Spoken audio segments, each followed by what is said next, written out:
Right, hello everyone. Welcome to the Long Grass podcast. We've even got a wild BARROS in for you today. We're back to a three-man podcast, episode number 10.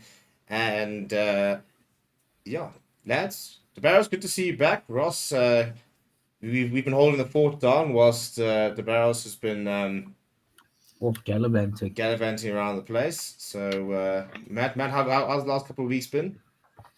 Dude, it's been a very busy couple of weeks, but yeah, so the ratings were down and the big dog's back, so you can expect to see the numbers soar again. But yeah, otherwise, dude, been insanely busy, man. Obviously, had my debut on the Sunshine Tour. I'm sure that's worth a conversation Yeah, just full now. disclosure as a caddie. Let's before Chill, people get dude, the chill. wrong It doesn't people get the matter. wrong idea here, dude. It's like saying that me and Ross made our debut at the Sunshine Tour and we went to our first event as media, dude. Relax. Dude, don't take my shine away from me. Anyway, I had the accreditation, I had everything. But yeah, no, as a caddy, a lot of golf lately as well, and a lot of other stuff, a lot of work, all going on. But I'm back, dude. I'm back. Well, it's good to see you There finally when doing you some need me work, to be most. honest. Someone's got to do it. Yeah, well, Ross isn't, so we're relying on and you and me are holding the fort here. Ross's holiday. I go on holiday, I work. Pretty sure you're going away this week again. I'm pretty sure you're going away as well. Yeah, This is We were going away to in turn the into Kruger you. and Just But going but for in me and but for me I it's was not on a holiday. gain. Like last year, Ross only missed like 3 podcasts because he was in 3 different continents at one stage. That's also wild. Dear, good time. Right, well, chaps, in the next hour, we're going to be talking about the Sunshine Tour, which did wrap up this past weekend at the Tour Championship. We were talking about the PGA Tour and the Zurich Classic, and the fact that we're coming up on major season. We've got the US Open and the PGA Championship within the next 2 months. We've got Wells Fargo coming up, which is a nice big $20 million tournament. Talking about the fact that Live Golf did pull off a pretty cool tournament over in Adelaide. And I think took a pretty big step forward in terms of the product that they are trying to sell. So it's quite cool to see that as well. And we're going to be talking about we're going to be quizzing BARROS about the adventures of the caddying and a particular story that I'm very, very keen to explore. So we'll start. You got something to say, Ross? No, we're also going to speak about mine and Steve's golf adventures last week, Tuesday. If we have time, if load shedding allows it, which it probably won't. No, it definitely will. I'll make sure to just squeeze a snippet in there for everybody to hear at the end. So, Peter, I've got a couple things I need to get off my chest, and it's going back a little bit here, and you're going to have to forgive me. Obviously, I've been gallivanting. Right. But I believe there were some wild calls about Tiger at the Masters, and I don't know if we can leak DMs, but I was very vocal about guys calling on Tiger to even win the Masters. And it's just delusional, bro. This has been sitting with me for a while now. And I know Roscoe was quite a big advocate of Tiger winning, and you're living on past glory, but there's no facts to back these statements up. Guys say it, and then they get away with it. So, Tiger did it before. He's the only guy that can do it. Is everyone in agreement that Tiger's now done? Has Ross woken up yet? No. Dude, come on. Is he still on the... He's not going to play again this year, for a start. Do you think he'll ever win another major, Ross? Do you think he'll ever win another event? Do you think That's not the PNC Championship. Do you think he'll make another cut? If I'm being honest, will he win another major? No, he won't win another major. Okay, Do I think he can win another tour event? Yes. Yeah, he's probably, he might be able to win the Serengeti Pro-Am next year, but I mean that's about as far as we go. Yeah, the seniors tour. I think maybe Corn Ferry or something like that might suit him. I think he'll win another event, but I do think his major charges are over. The problem is he doesn't play events. Yeah. I was going to say, write that down, Steve. I don't want to hear any more Tiger shots from this man anymore. Okay. Yeah. Because there were too many, and too many guys it's too easy to say Tiger's going to win, but then no one actually bases it off of performance. So there's no genuinely valid reason to say Tiger's going to win, right? Because you're delusional. But to be fair, It is Tiger.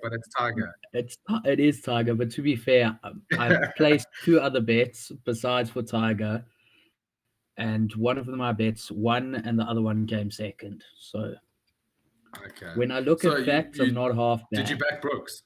I back Brooks. Yeah. That also shocks me. I didn't think Brooks was going to do as well at the Masters. I know you'd won the Live Tour event before, but I was like, I just don't see him performing at the Masters. It's too high of a level for him and everything like that. And he proved me wrong there. I backed, if any of the Live players, I said to myself, if any of these Live players are gonna do well, it's gonna be Dustin, and he flipping destroyed me. So I'm in a couple different fantasy groups, and I was like, obviously take advantage of the high Live rankings. I'm like, this is a hack in the system, and I just pumped everything into Dustin, and he just did me real dirty. And I'm like, oh, it's no way. It's like Dustin's so much better at the Masters over Brooks. Like, he's silly for choosing him. But yeah, he actually had a hell of a good performance. Yeah, so I backed Brooks. I must say Rahm, one and last thing Tiger. about. Oh yeah, so I backed Rahm. Yeah, and obviously I wasn't delusional Well, with Tiger, and I wasn't delusional with Rory I don't either. think it was particularly difficult to back Rahm. I don't think you have to be a golf genius to be able to back that. No, you have to. Yeah, Yeah, it was Scotty and Rahm. I think you're two big dogs that you had to back. I think a couple of folks trusted in Rory, and he had a real big shocker. yeah. But I'm assuming you guys have recapped most of the Masters already. I will say one last thing about this Masters is that I wish I could petition for it to be over Easter weekend every fucking weekend, right? Yeah. That was so nice for me to be able to sit there on Sunday night without having to worry about damn work in the morning at 2, 3 a.m. I was like, if I could petition for this every single Masters, that would be the biggest dream. And I actually hope they do it. I don't know. Yeah. Well, I watched Rahm sink the winning putt whilst in the pub. So yeah, no, that's what I'm saying. It's like it's what dreams are made of, right? Like, put it down now. Petition for it to be over Easter weekend every weekend. no, I back the shot. So the best, you can just email PGA and go and sort it out. With your new connections now.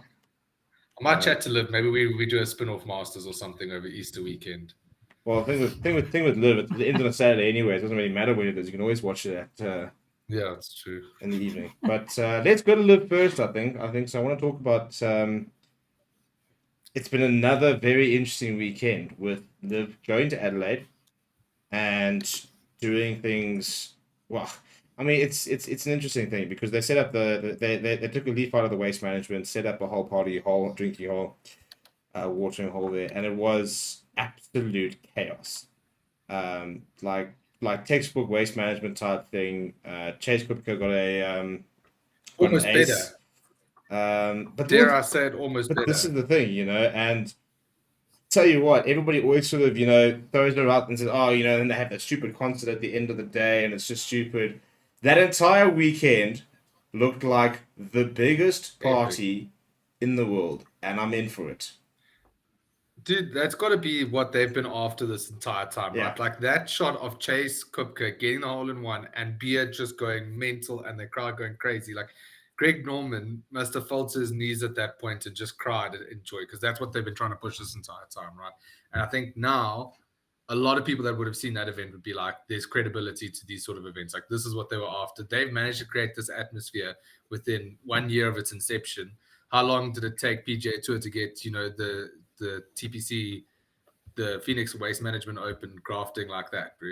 To be honest, because it used to be fierce, but it had never been as fierce as it has in recent times. Now all of a sudden, Live Golf has done it in 1 year, and that's something that the PGA Tour had been pushing at the Waste Management Open, is that it's the loudest hole in golf and everything like that. Like that's a selling point for them, and Liv has just almost matched that in Adelaide in 1 year. That's got to speak for something, right?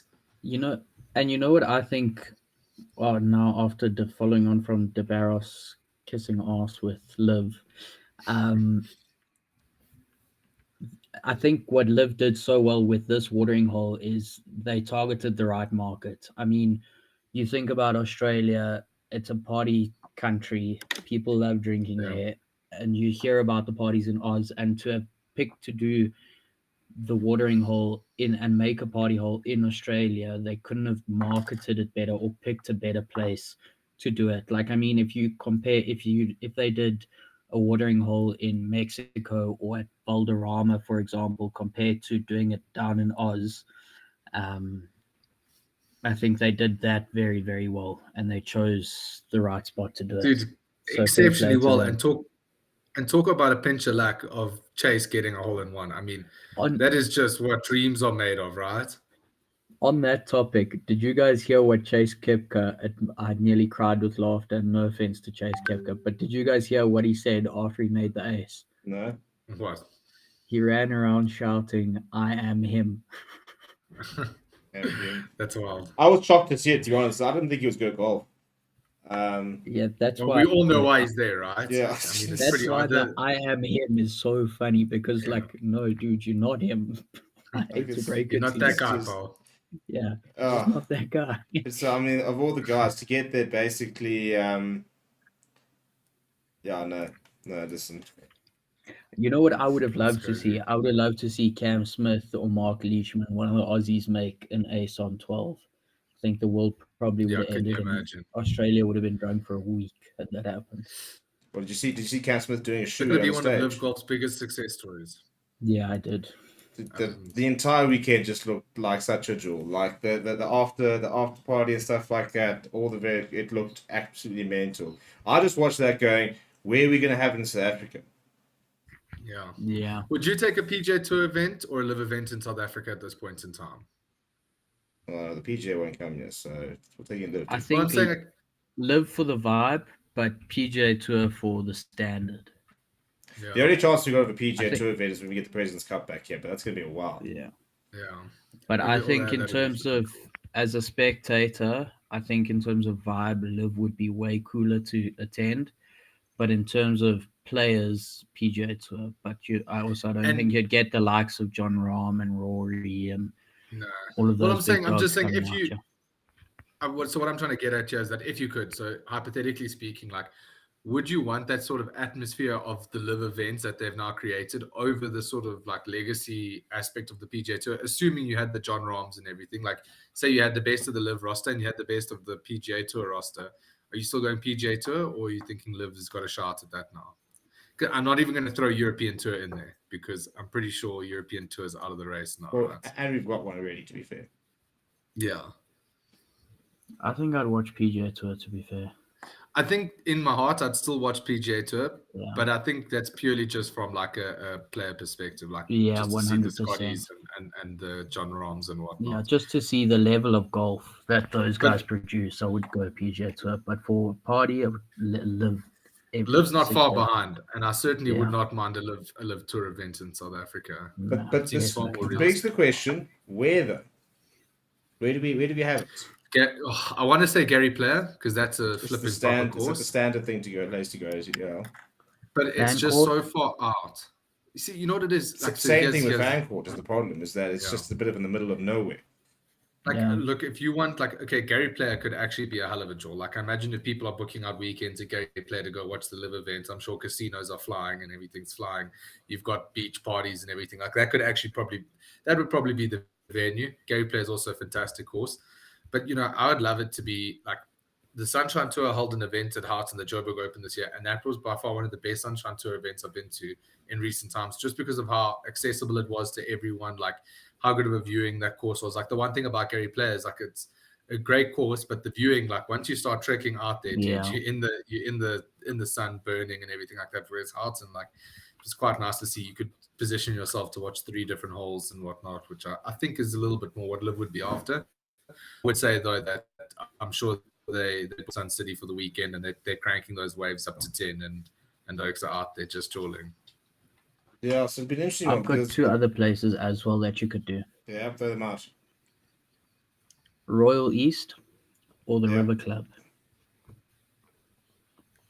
River Club too exclusive. Yeah, I Royal don't East think- absolutely. Yeah, I think, and the nice thing with the Royal East is that you've got so much space with there being 2 courses, stuff like that. You know, like in terms of parking, in terms of where you like, because you got to think, 2 things when it comes to Liv. It's not just about the course, where they're having the stage and the whole festival area, for example. You know, Yeah. Correct. if you're going to do a watering hole, is there going to be space in you know, to have a part 3 where you can sort of close it off and stuff like that and put in grandstand Yeah. and stuff like that? I mean, in the same light, you could also argue Glendower. We've seen the SA Open do some fantastic setups there over the recent years. Yeah. When Yeah. Rory was here, it was SA Open at Glendower managed to do some cool holes.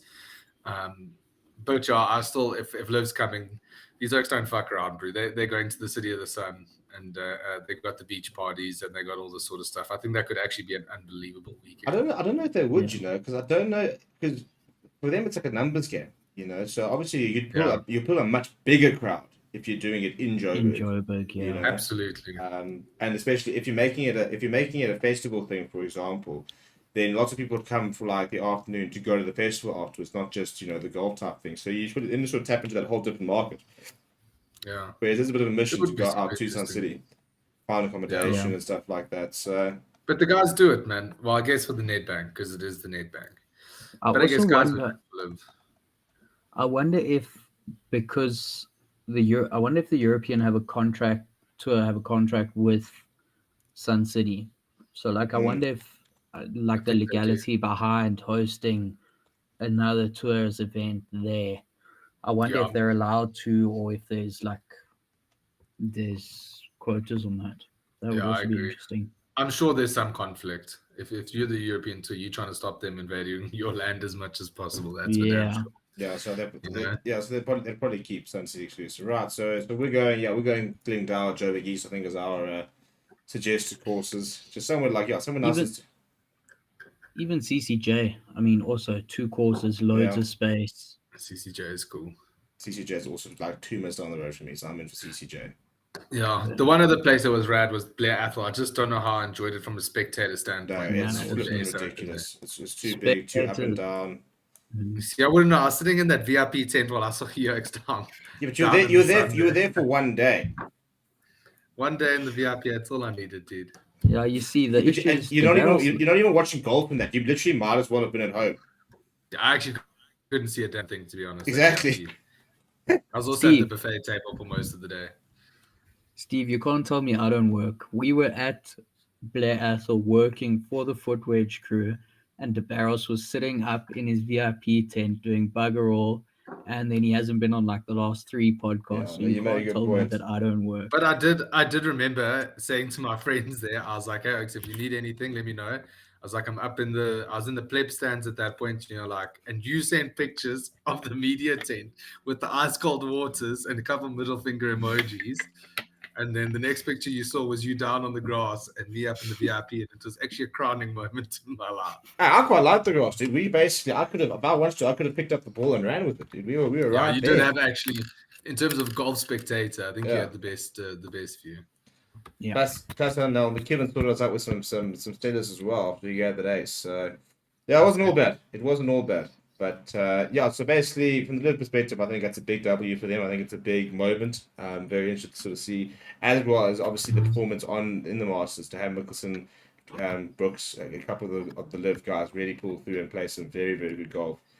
That's also a good point, Steve. The Liv guys did fantastic at the Masters, right? Like that was the other thing. Like it's a pity for their sake that a Liv guy didn't win it. Imagine a sort of playoff with Brooks and John Rahm, like, it's 2 key sort of figures for either tour would have been quite special. And there was a lot of talk about Liv players lining up on the 18th green and everything. But overall, there's no ways that Liv players don't walk away from that tournament a lot happier than what most PGA Tour players do, right?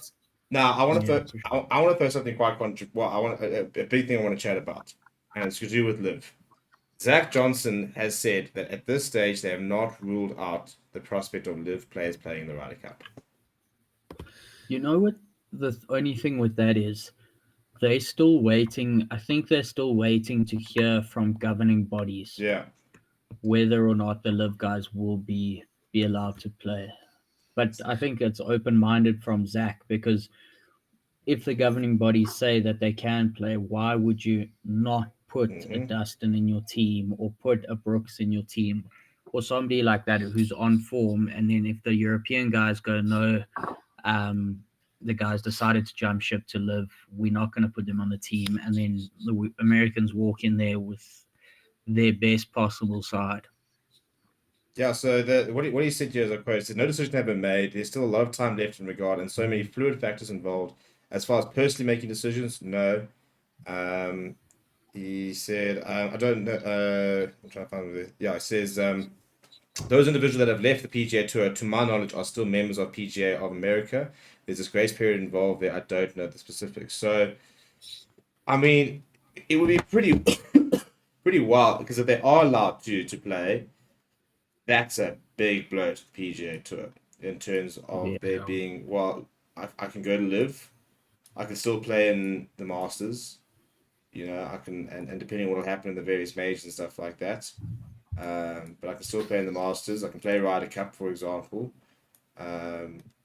Why would I? Maybe why would I stay at PGA if you don't like and stuff like that? So it would be a very big moment of the game. I think if they were to allow it, also means that Team Europe will be so much stronger, which would be good to see. Just you got throwing Cam Smith there.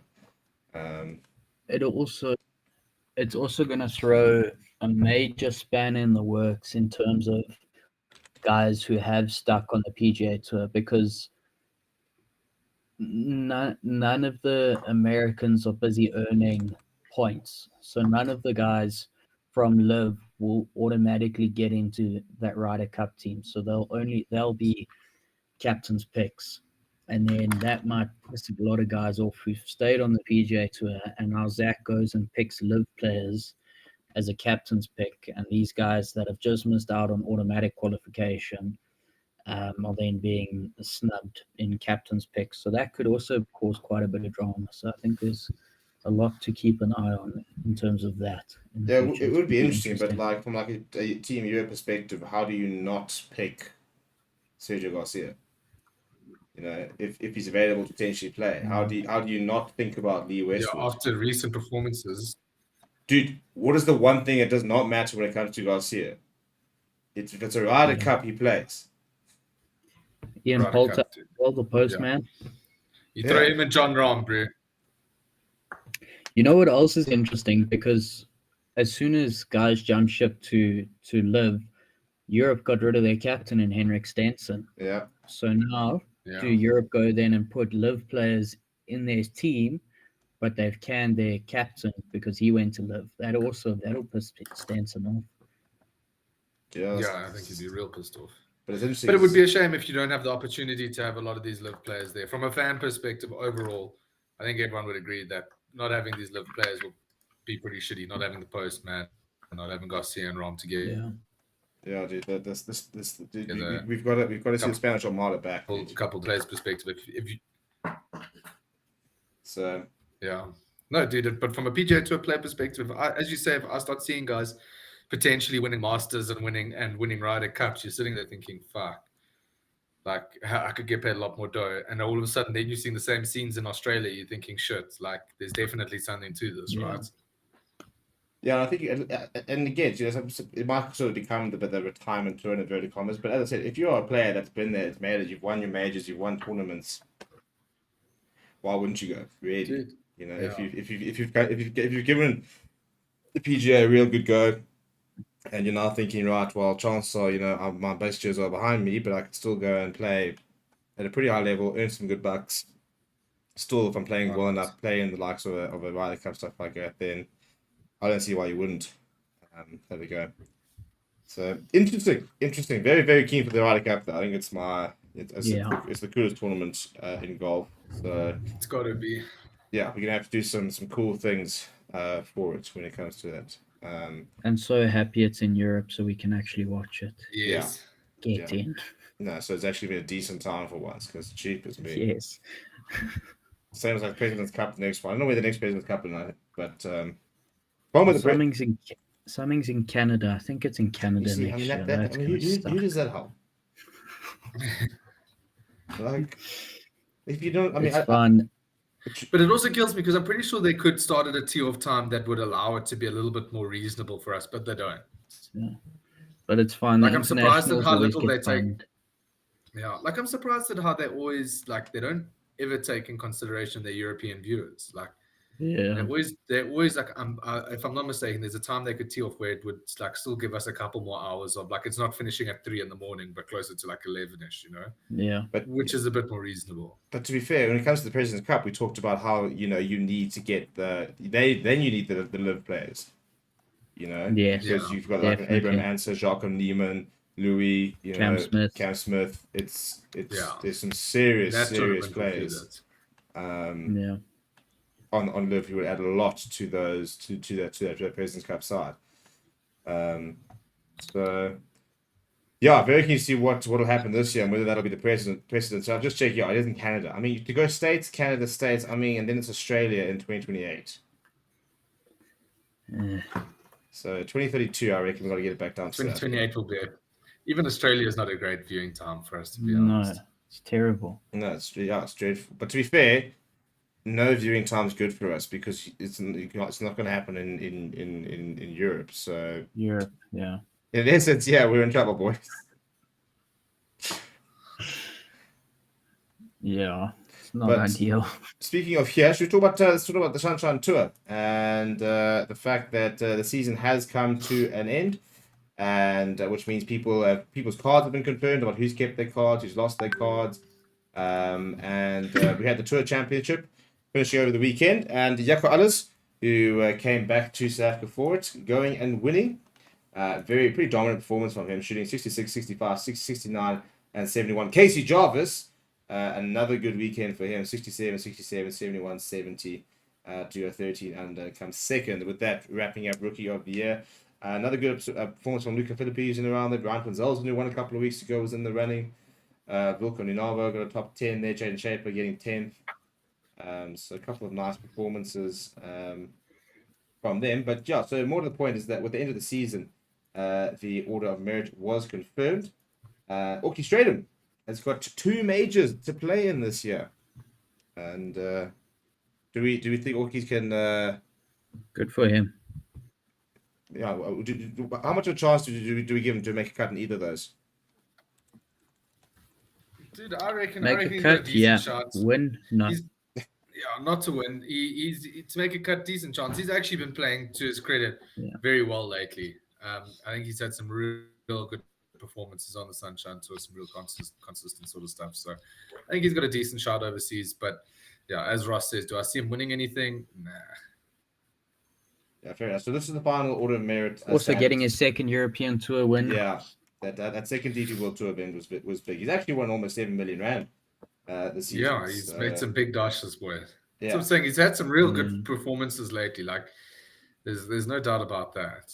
So it's quite a big win for Serengeti, who got the top 2 on the Order of Merit playing out of there.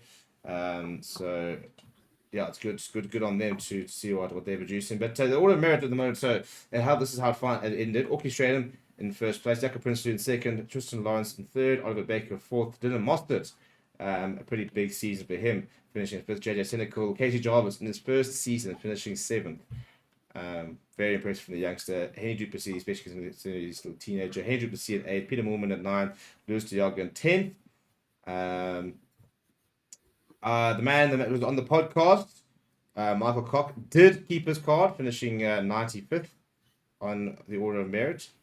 Matt Spacey, who we've spoken to for the channel, finishing in 86th.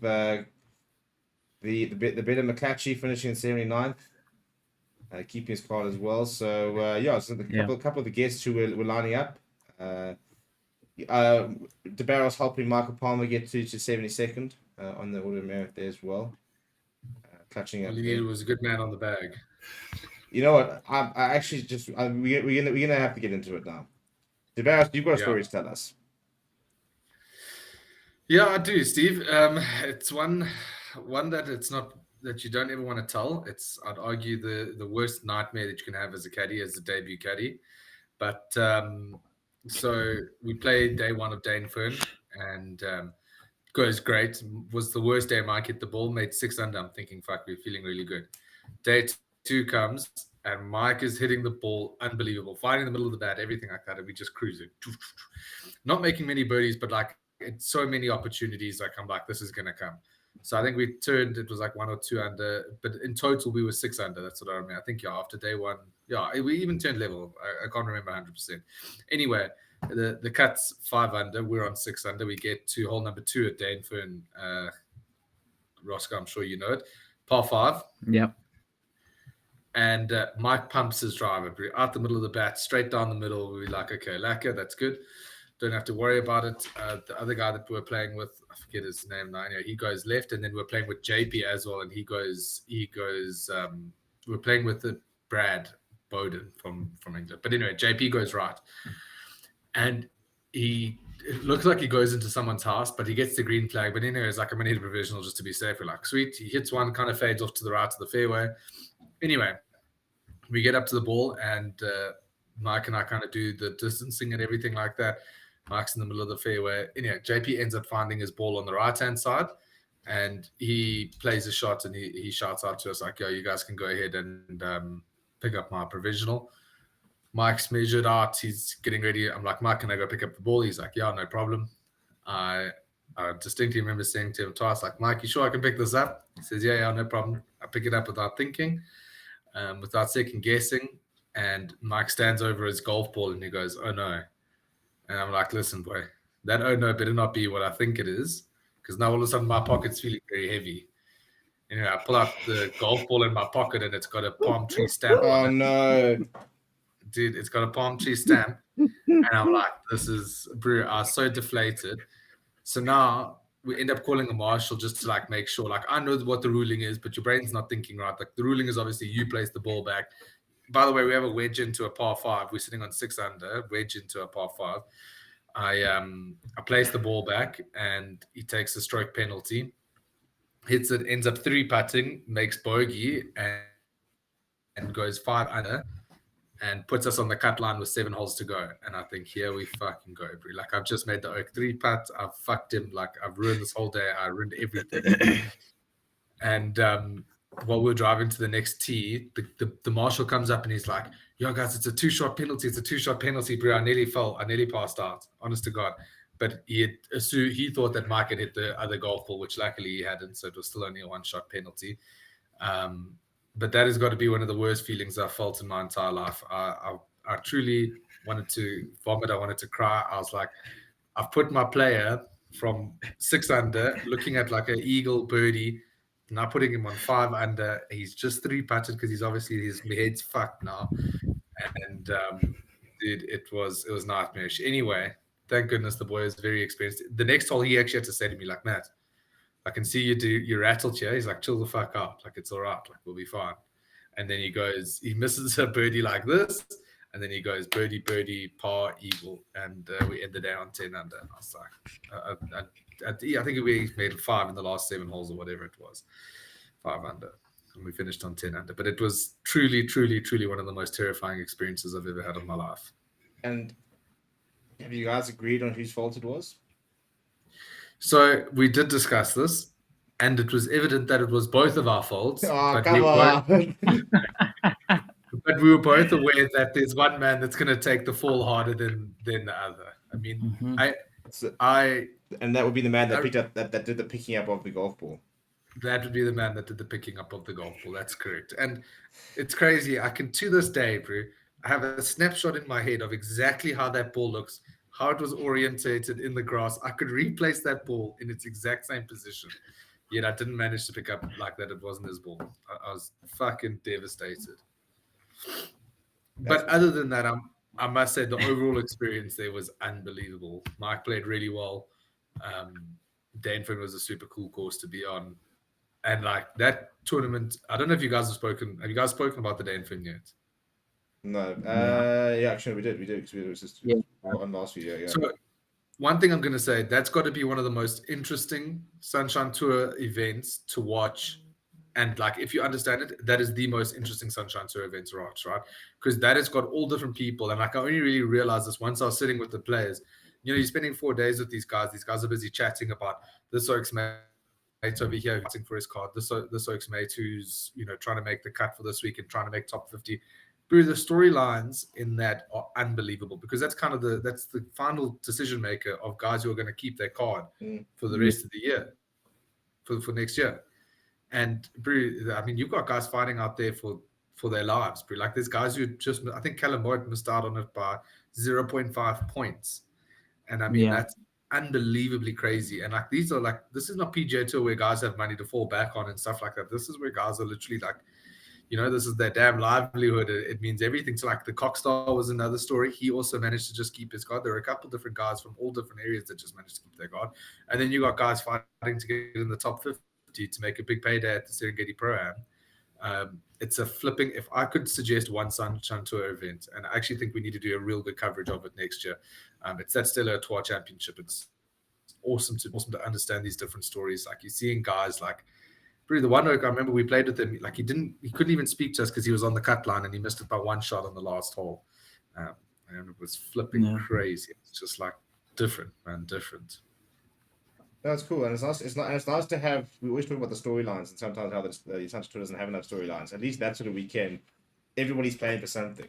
You know, it's That's the weekend. Mark my words. Next Stella Artois Championship, we'll be there 4 days in a row, and we'll get all the inside information, all the storylines, like, because there's some unbelievable stuff happening out there. And like, so the Sean Crinier, I think you were saying he just won Q School. yeah.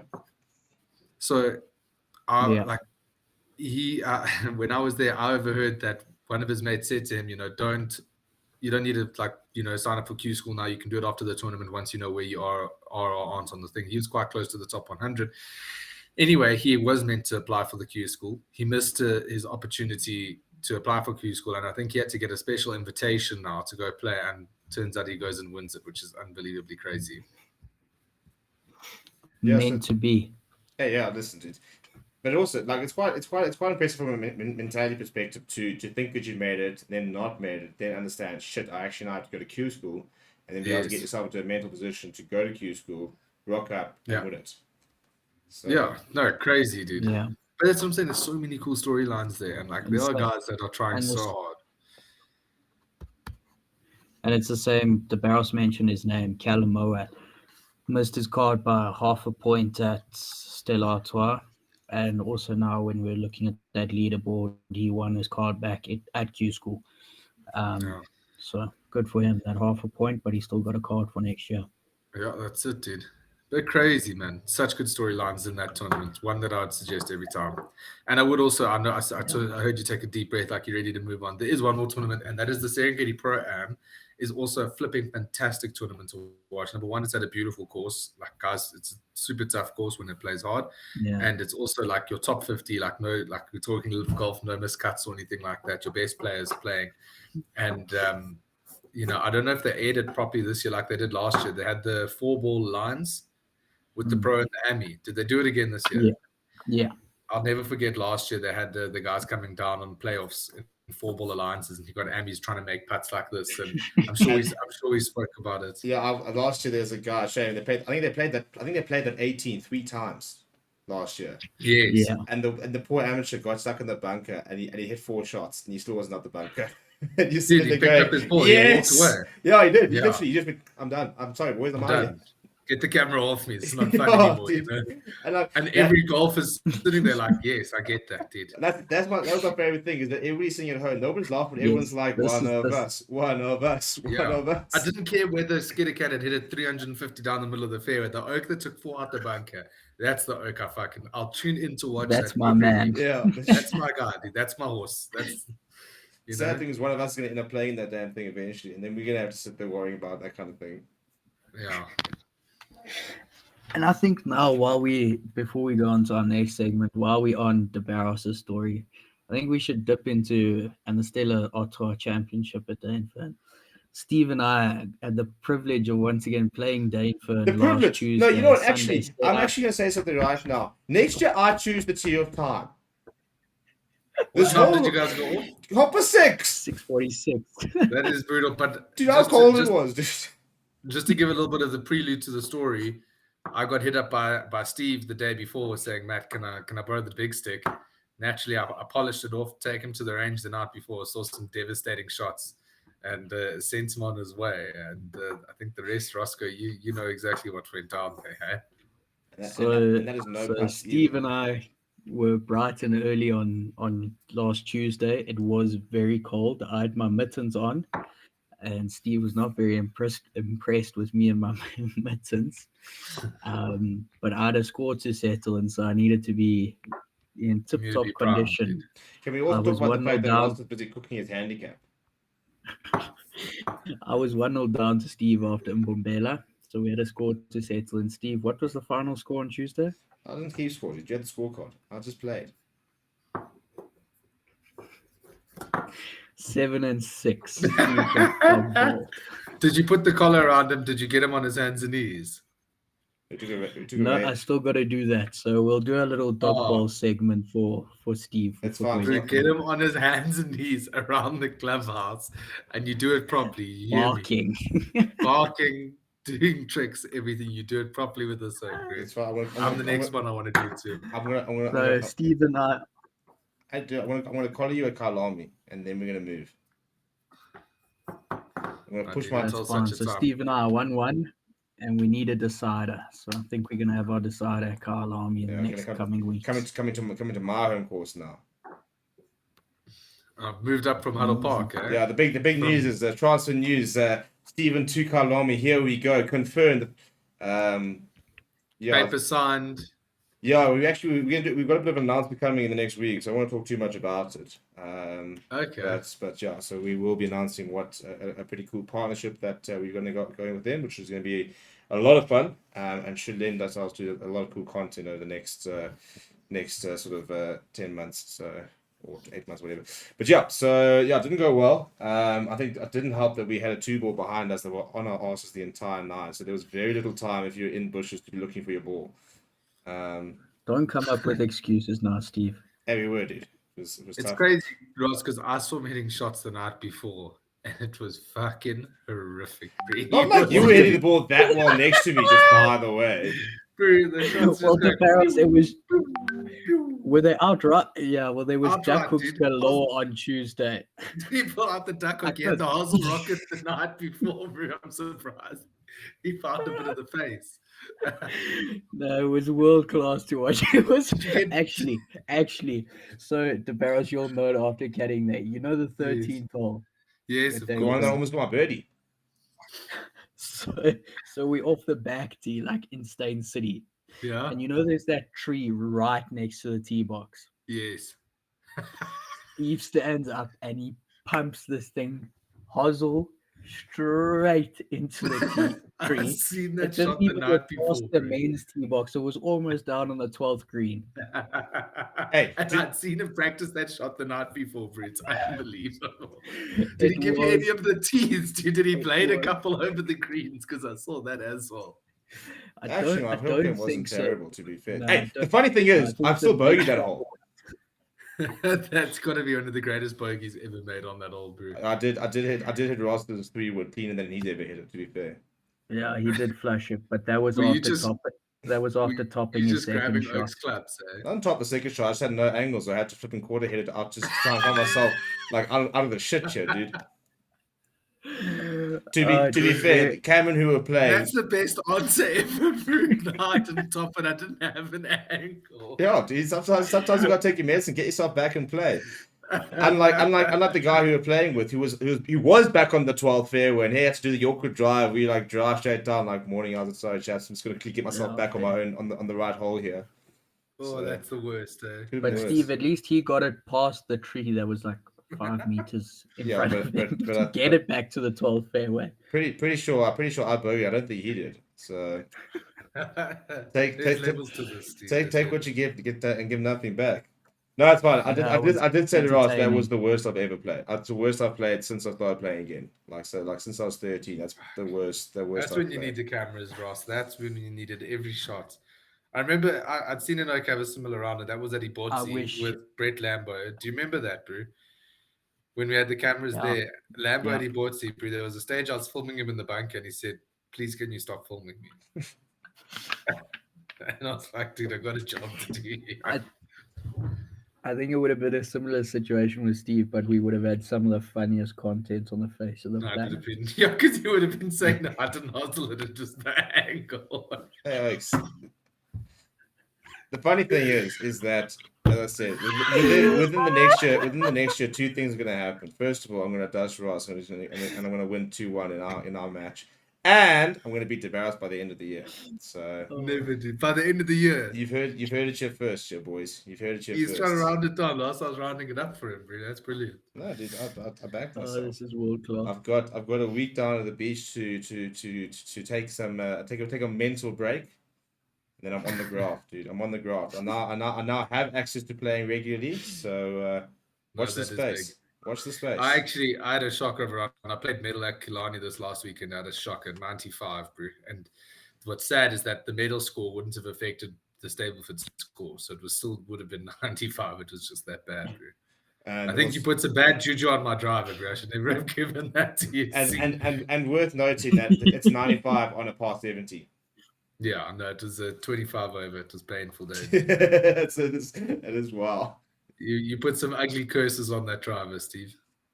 Well, we did say before we teed off, should we play medal at Danefin? And Steve would still be there. Probably a good thing we didn't. It would have turned into a test match.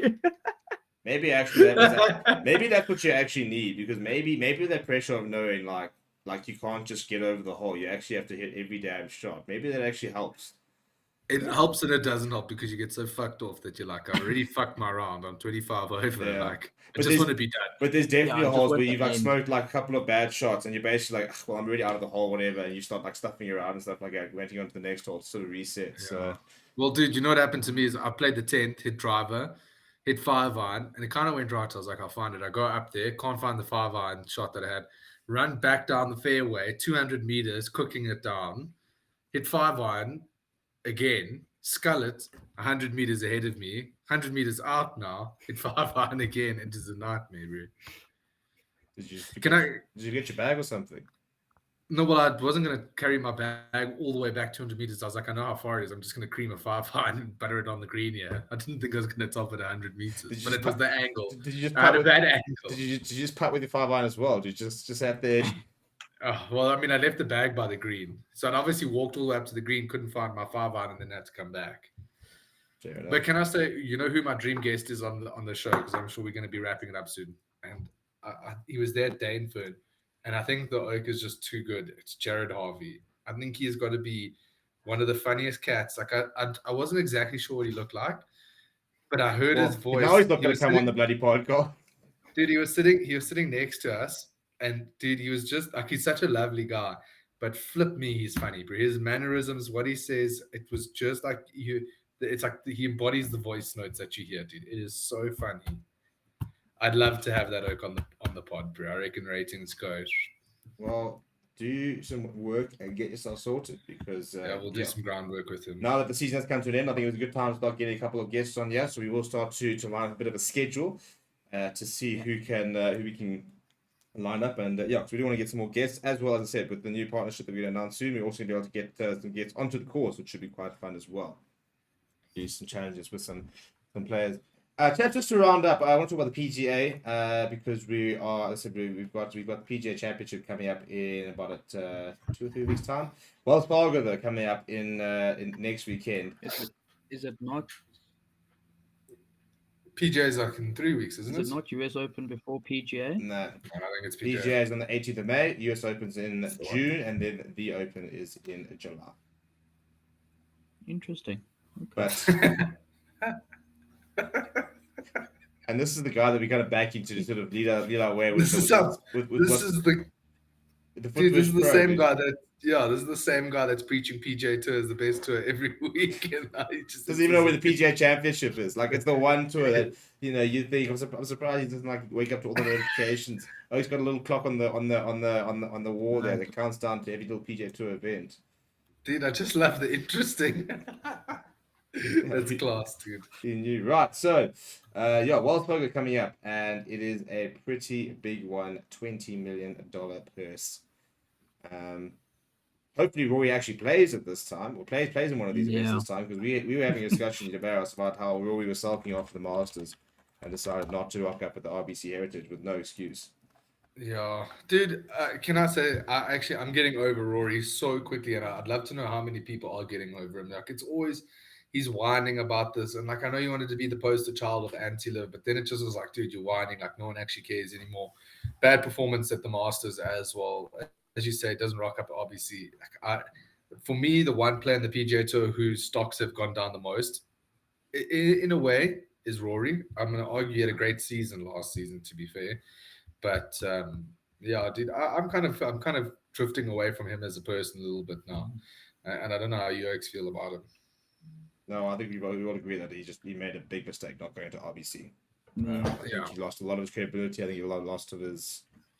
Just you kind of lose all the weight to get everything, and you sit there saying how that he wants to support the tour, and they've got all these big events now to try and rival Live, and it's everything like he's like, yeah, cool, we really commit, and then to just not rock up doesn't bode well for you.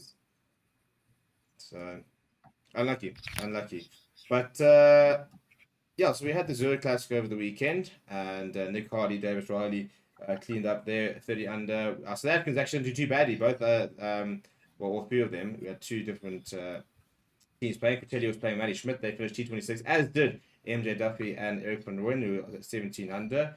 The most ridiculous, probably the worst performance or the surprise performance of the weekend must have been Max Home and Conor Marikawa, who missed the cut. And I think we did probably jinx the Fitzpatricks. Yeah, I saw the thumbnail on the last one. Best player in the world right now. Is that what was being thrown out there? He said he could. Well, to be fair, it was two people those past 4 days, so I didn't watch too much of it. So I don't know. I don't know which Fitzpatrick is the one to blame. I mean, I could guess and I could probably assume, but I would be speaking under correction. But we were saying that It's surely not the same guy that would have been preaching Tiger 2 in the Masters, eh? Listen, Matt Fitzpatrick's a jaw. That kid's unbelievable. Yeah, he can. Him and Rom are the only hope that, for me, are the biggest hope for the Ryder Cup at the end of the year. If the live players don't play. Yeah. So, any early shots for the Wells Fargo? Who do you need to look out for? Obviously, apart from John Rahm and apart from Scotty Scheffler. Jordan Spieth. Nah, your boy's done. No, he's not. He's going to take a while to bounce back from stuffing up the RBC. Jordan Spieth, I think you got to keep an eye on Cantlay as well. Dude, speaking of Cantlay, did you see how slow he was playing at the Masters? Yeah.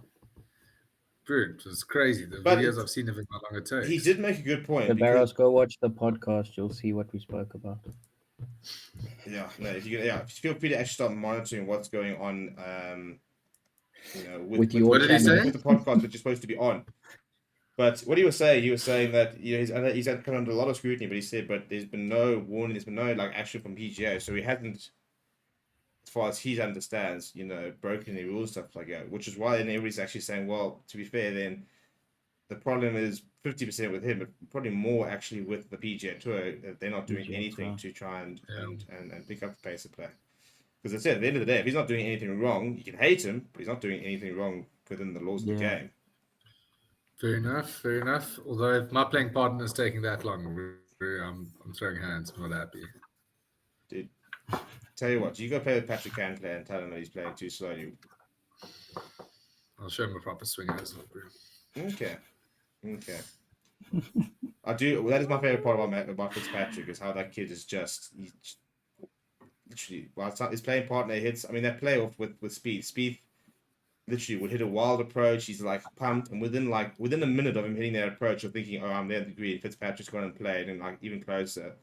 So it must be it's going to be a very cool thing for Ryder Cup as well. The fact that he plays so quickly, he's going to be putting constant pressure on whoever he's playing against.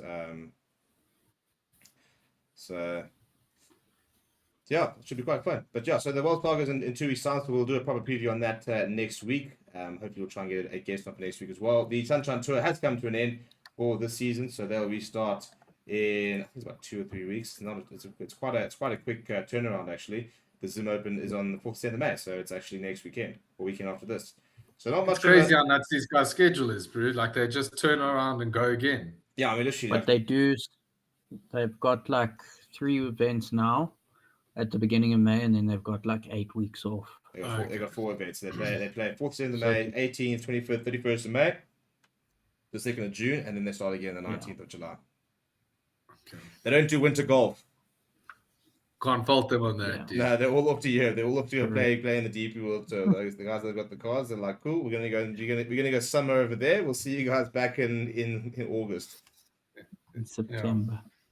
Yeah, where the prize may start to get a bit better with Blue Label, and those towards the end of the year. Right, chaps. As always, appreciate you for your time. Barros, good to have you back. It's good to be back, Steve. And we will see you guys next week. Ross, enjoy your long weekend away. I'm going to enjoy my long weekend away. Barros, are you working? Are you golfing this weekend? You too, Steve? Golfing this weekend, and then I'm away next weekend, and then back Very golfing. Nice. And where are you away? Enjoy it, boys. You're about to ask me something there. Yeah, so where are you going? And are you golfing when you're away? No, I'm going to Drakensberg for the Mweni half marathon. I'm Yeah, going to cool. go So- die out in the top of the Lesotho Mountains. Yeah, this is the last podcast featuring Matt de Barros. His replacement will be named within the next month. But I will say I've got a super cool round of golf lined up when I'm back. There's two like main schools at Killarney. It's my school and then this other school. And we've got a 36-hole Ryder Cup, 36-man competition for like a winner takes all sort of pride the very week I'm back. So hopefully I'm not too stiff. Yeah, okay. As I said, this has been the last podcast with Matt de Barros. An announcement will be made in due course, so please do stick around to find out who will be the third member of the Footwedge crew. But yeah, we'll wish you luck with that next week when we do return. Yeah, but when I get back, I'm keen to make some content with you, bro. Show you guys a proper swing, hand out dog balls. It sounds fun. Apparently, Steve's on form lately, so might as well kick a dog while he's down. It's always the wildest chat for someone who was basically like in the same handicap I was like 18 months ago. But plays more golf than probably half the tour combined. No, X will never understand how much I play, bro. Nobody can understand how much you play. I don't think you can fathom how much you play. It's crazy. So, and if I had more time, bro, I'd be more of a menace, to be honest. Well, keep your off. Respect the hustle. Chaps, thank you very much. Everybody else, please do smash like the video. Please do subscribe to the channel as well. This has been the Long Grass Podcast, episode number 10, and we will see you guys all next time.